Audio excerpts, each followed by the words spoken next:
Love that song from Dragon. 20 to 8 on Zoobreki with Dan and Kelly. And we welcome to the studio Mr. Matt Dickerson, the tech guy. What do we call you? Tech, what was it they called? Techno... No. Depends what you call me, whether it's on air or off air, Dan. The PG version. What would we call you? Technologist. Technologist. That's it, there you go. Couldn't get technophobe out of my head, but that's the opposite. Yeah, that's the opposite. Yeah, Technologist is much better. I feel much more comfortable. Right. Yeah. Thanks, Dan. No, all good. Now, something that really piqued our interest was about these QR codes issues that we've been having because people sign into a lot of places for safety. We have to. Yeah, it's the rules. Sometimes they don't let you in unless you do hold the phone up and get the QR code for COVID reasons. Yeah, that's right. And the interesting thing is, we can't read a QR code. We're humans. We see these little dots and we go, oh, it's a funny little character there. Oh, well, I guess I'll hold my phone up to it. And you implicitly trust the place you're walking into with a QR code because, as Kelly said, we have to do it. So that's it. But there was a man in Adelaide who thought, I might take advantage of this trust that we all have in QR codes.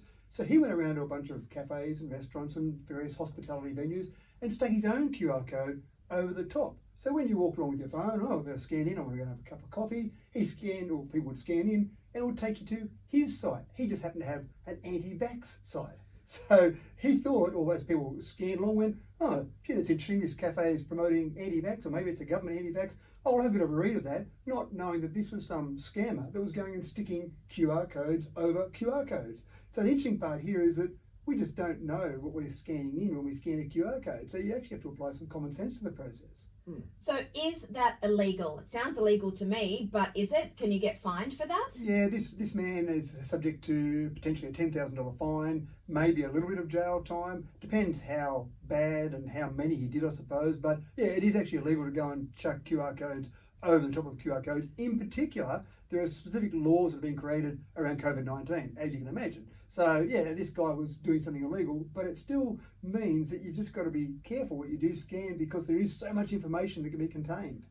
Is it actually, is it ironic that a guy like anti-vaxxing saying don't trust the government is breaking our trust to tell us to trust him to not trust the Dan, government? that's too deep. It's too deep for this time in the morning. I just thought it was, you know what? It never occurred to me. Yeah. I would never have thought that this was a thing. And so I guess it's be aware. It is, be aware. And the funny part is that we're all experts on QR codes now. A couple of years ago, or probably 5 years ago, I had some business cards done. And I thought I'd be really clever and put a QR code on the back.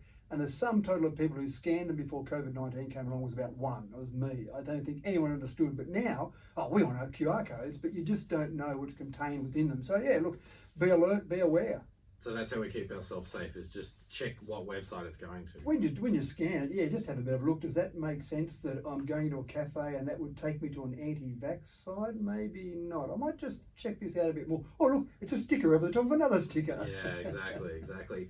Hey, let's talk electricity and batteries, and in particular, look, you've used the example here, smartwatch is very popular, but could we turn body heat into electricity?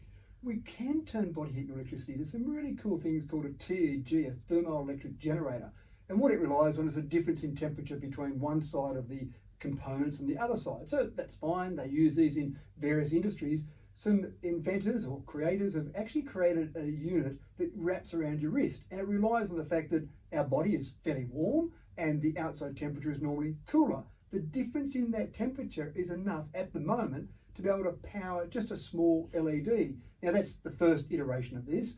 The really annoying thing about a smartwatch is you've got to charge it basically every day, maybe every couple of days, depending on your brand of smartwatch, which, smartwatches are great, but you just get used to the old days when you put your watch on and a year later you put a new battery in it. So it is a bit annoying with a smartwatch, but the inventors of this particular component hope that they can get to the stage where there's enough electricity generated by just a wristband that will actually power our smartwatch, which sounds pretty cool. I wish they could invent something like that for your phone. When your hand touches the phone, it would charge it. That would be amazing. Yeah, and again, we used to get used to the old flip phones that you could charge for a day, or charge up and they'd go for days at a time. But that's one of the complaints about smartphones as well. But again, you're only generating a little tiny bit of electricity out of this component. So getting to the stage of smartphones, they might have to work on that a bit further. Oh yeah, I think I've got a Nokia 8110. That's still rolling. Been in the drawer for a decade. That could go for another year. No charges necessary. Absolutely. So what's our biggest hurdle for this body heat into electricity?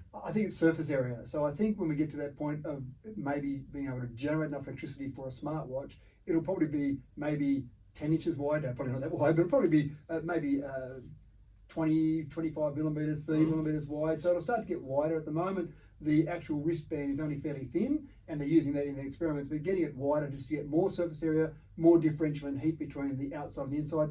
The other problem is, because it is relying on differentials, it's better in winter than it is in summer. Especially around here. Especially around here, exactly right. In summer, sometimes the differential might go the other way. It might be hotter on the outside of the skin than inside. I was wondering that because I'm always cold, and I Right. thought you're not going to get much from me in the charging of the watch here. Well, and that's it. It does rely on that. So it would work differently for different people, different weather conditions. If you're inside all day, you might be at a nice roasty 25 degrees, so there's not a big difference between your body and that. But if you're outside in the cold weather, definitely.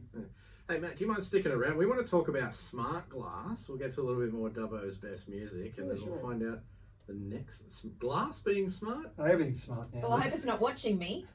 Keep your eyes to yourself, Windows. It's a window.